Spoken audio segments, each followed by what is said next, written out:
कभी कभी इंसान अपनी गलत आदतों को इतनी देर तक नजरअंदाज करता रहता है कि जब उसे अपनी गलती का एहसास होता है तब तक बहुत देर हो चुकी होती है। लेकिन अगर समय रहते हम खुद को बदल लें तो हमारी पूरी जिंदगी बदल सकती है। आज की कहानी एक ऐसे ही सांप की है जिसने समय रहते खुद को नहीं बदला और फिर जो हुआ उसने सबको एक बड़ी सीख दे दी। एक घने जंगल में एक कालू नाम का सांप रहता था। वो बहुत जहरीला था और अपने जहर पर उसे बहुत घमंड था। जंगल के सारे जानवर उससे डरते थे। कोई भी उसके पास जाने की हिम्मत नहीं करता था। कालू को इस बात पर बहुत गर्व था कि सभी उससे डरते हैं। वो अक्सर बिना वजह दूसरे जानवरों को डराता, उन्हें काटने की धमकी देता और अपने रास्ते में आने वाले हर किसी को परेशान करता। एक दिन जंगल में एक बूढ़ा साधु आया।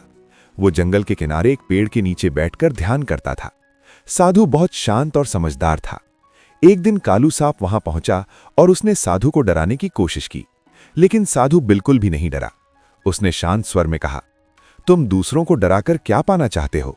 सांप ने घमंड से कहा, सब मुझसे डरते हैं, यही मेरी ताकत है। साधु मुस्कुराया और बोला, डर से मिलने वाला सम्मान असली नहीं होता। असली ताकत वो है जिससे लोग तुम्हें सम्मान दें, न कि डरें। यह बात कालू को अच्छी नहीं लगी। उसने साधु की बात को नजरअंदाज कर दिया और पहले की तरह ही सबको डराता रहा। कुछ दिनों बाद गांव के कुछ लोग जंगल में आए। उन्होंने देखा कि यह सांप सभी जानवरों को परेशान कर रहा है। उन्होंने सोचा कि अगर इसे नहीं रोका गया तो यह किसी को भी नुकसान पहुंचा सकता है। एक दिन गांव वालों ने मिलकर उस सांप को पकड़ने की योजना बनाई। जैसे ही कालू अपने घमंड में इधर उधर घूम रहा था, लोगों ने उसे घेर लिया। कालू ने बचने की बहुत कोशिश की, लेकिन आखिरकार वो बुरी तरह घायल हो गया। किसी तरह वो वहां से बचकर भागा और बहुत दर्द में उसी पेड़ के पास पहुंचा जहां वो साधु रहता था। साधु ने उसे घायल हालत में देखा और उसकी मदद की। सांप अब कमजोर हो चुका था और उसे अपनी गलती का एहसास होने लगा था। उसने साधु से कहा, आप सही कहते थे, मैंने अपनी ताकत का गलत इस्तेमाल किया। अगर मैं समय रहते बदल जाता तो आज ये हालत नहीं होती। साधु ने कहा, गलती करना गलत नहीं है, लेकिन उसे समय रहते सुधार लेना जरूरी है। अगर इंसान या कोई भी जीव अपनी गलती समझकर बदल जाए तो उसका भविष्य फिर भी सुधर सकता है।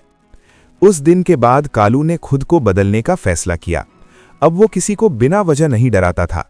वो शांत रहने लगा और धीरे धीरे जंगल के जानवर भी उससे डरना छोड़कर उसे स्वीकार करने लगे। दोस्तों, ये कहानी हमें सिखाती है कि अगर हम अपनी गलत आदतों को समय रहते नहीं बदलते तो एक दिन वही आदतें हमें नुकसान पहुंचाती हैं। याद रखिए, समय रहते खुद को सुधार लेना ही सबसे बड़ी समझदारी है, क्योंकि देर होने पर पछतावा ही हाथ आता है।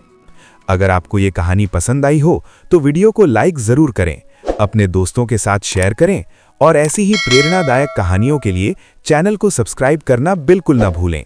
धन्यवाद।